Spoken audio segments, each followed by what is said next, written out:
Hello, my friends, hello, and welcome once again to stately Von Manor. And today, I've got another Star Trek log for you, which I wasn't expecting to do. But then I realized that August is almost over. And this is going to be the last chance I have got to do a video about the original series of Star Trek. And I was trying to figure out, well, I got to get this one video in. When am I going to do it? So, couldn't do it on Sunday because that's a Sunday Penguin. And then Monday is Mythos Monday, which is going to be cool air, and we all need a little bit of that right now. And then Tuesday is Tag Tuesday, and I know all of you are dying to find out how much like Jane Austen I am. So, Sherlock Saturday is being postponed once again.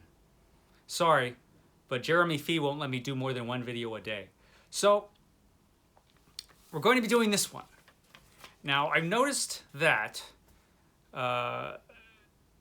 in all these Book Trek 2021 videos, one thing has been missing as far as I can see, and that is Star Trek comic book videos. Comic books have been underrepresented so far in Book Trek, I believe.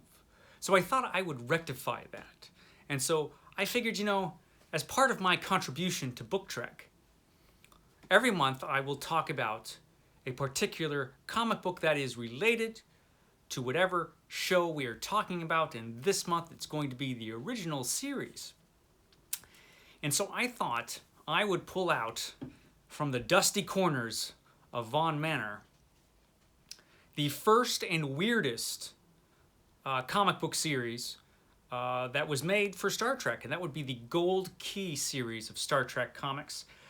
Now, I do not have any individual issues of the great Gold Key comics that came out. Number one came out in October of 1967. I don't know who wrote these initial issues.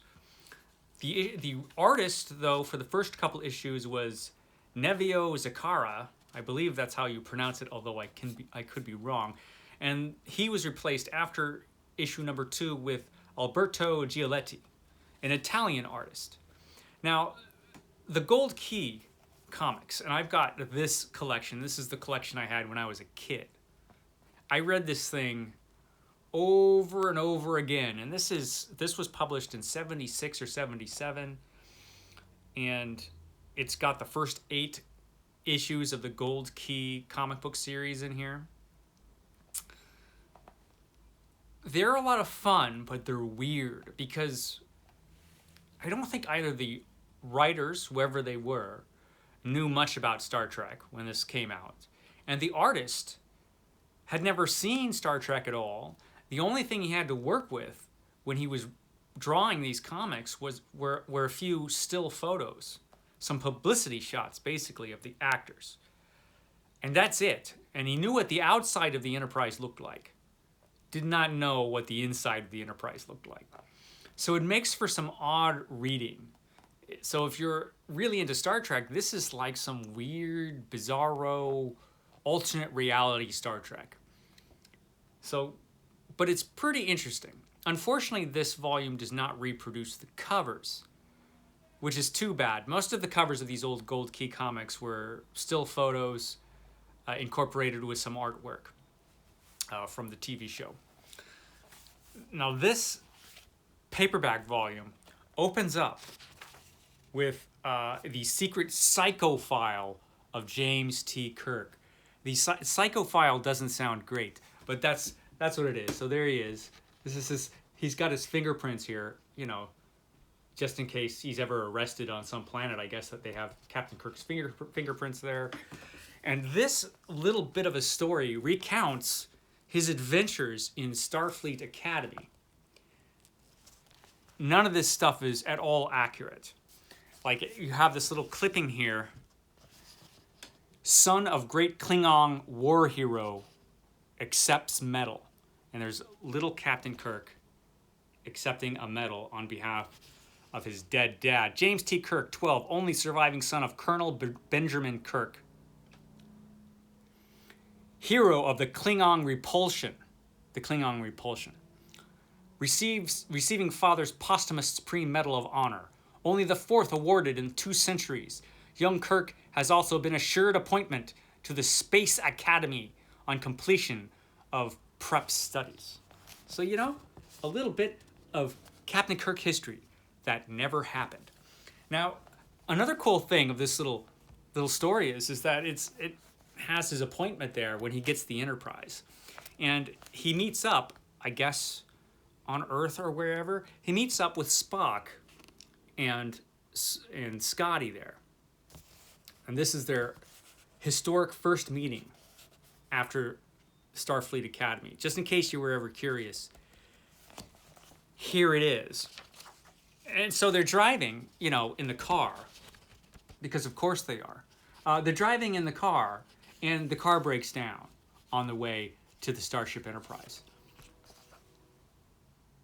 Yeah, but and that's when they all get acquainted. You know, when their car breaks down on the side of the road, because it's the future. So this whole thing is a little strange. You get to find out about Kirk's lost love.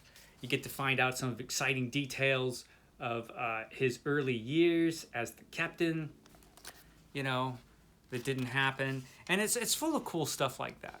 And then we move on to the story from the very first issue of the very first Star Trek comic book, Planet of No Return. Now, this obviously is about a planet of giant plants that want to, you know, eat everything in sight.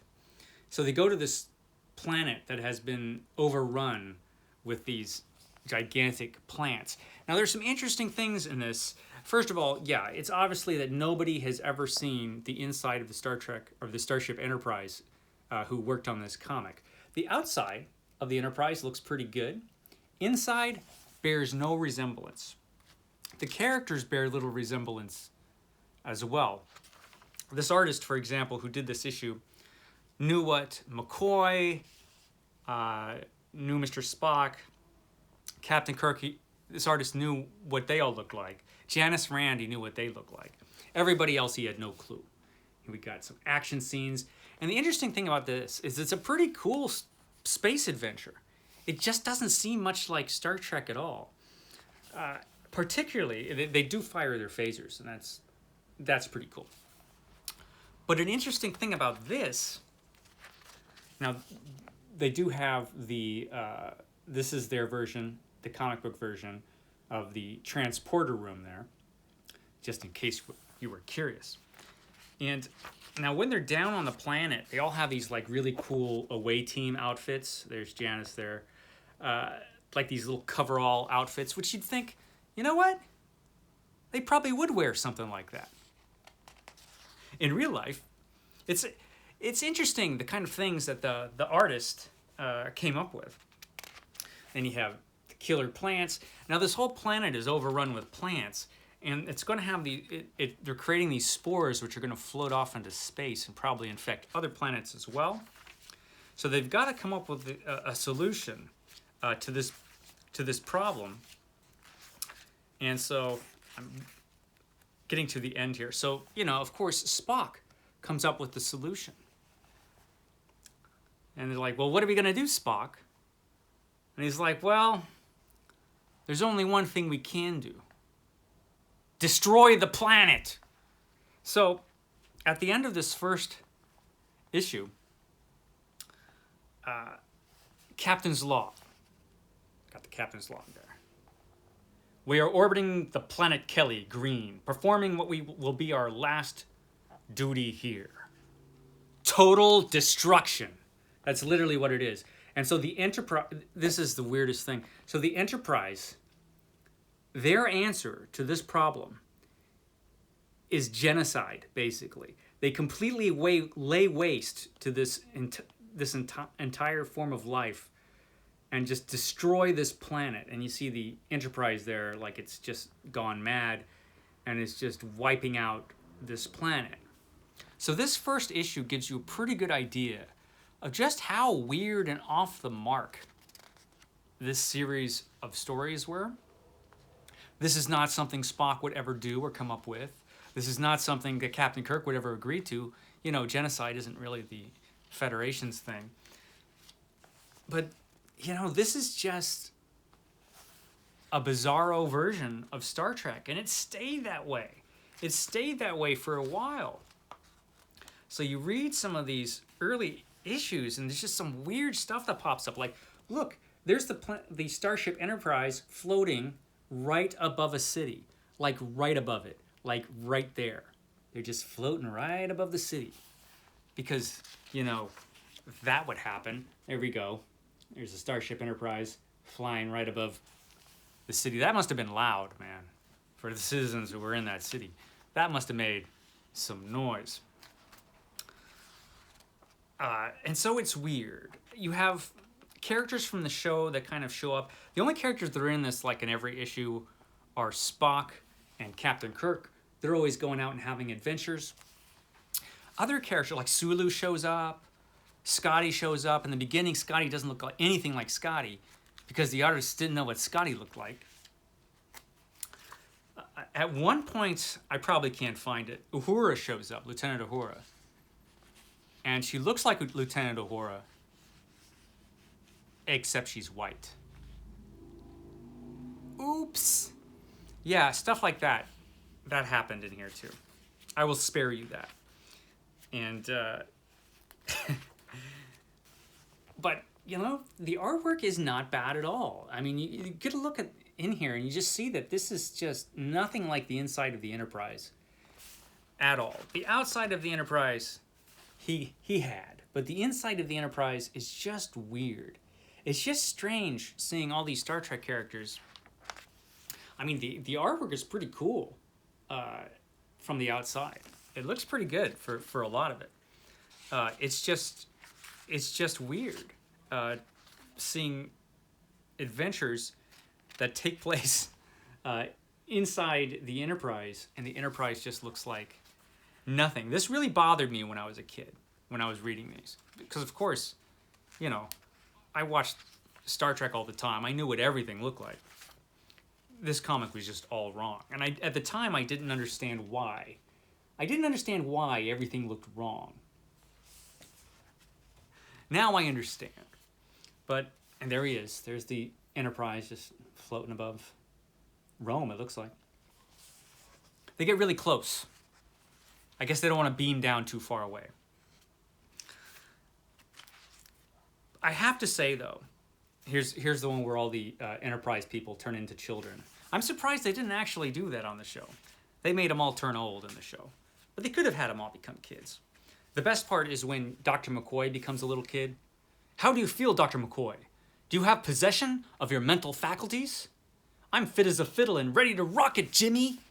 Because that's how teenagers talk. So, you know, Dr. McCoy becomes a teenager. He obviously becomes an ass right away. So it's interesting.